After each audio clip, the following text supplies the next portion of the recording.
Hi, good evening. This is Scott at Scott Trades on Twitter with StockMarketMentor.com and your chart of the day. Want to take a look at BOX. This is ticker BOX. Now, BOX broke out here on June 22nd, did it on way higher than average volume. That was a nice day. Ever since then, the stock has really just kind of been going sideways, building a nice base of consolidation. Now, me as a swing trader, I love bases of consolidation because that gives you clearly defined levels to define your risk off of.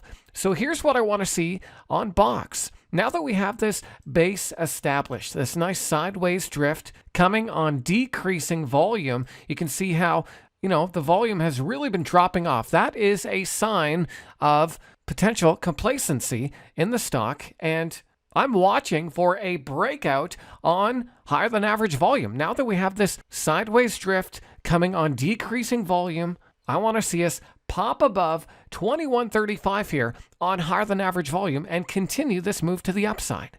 Now, that doesn't mean that as soon as it hits 2135, you just want to automatically buy it. You really want to buy it on that higher than average volume. And for me, I like to break things down here to a 10-minute chart or a 30-minute chart and look for volume like this. Now, this isn't saying I should have bought this at the close because we don't know yet if the stock is going to break out. As you can see here, it's had multiple rejections at this level. But here's what I like. I like the fact that we closed, sorry for zooming in and out. I like the fact that we closed at, kind of the top end of the range here, and we are right at resistance. So again, looking for a move above 2135 here on volume and a continuation of this move to the upside. So keep an eye on BOX. I hope this trade works out. I hope it can break out. If you like this and want more charts delivered to your inbox, be sure and sign up for Dan Fitzpatrick's free stock chart of the day at StockMarketMentor.com.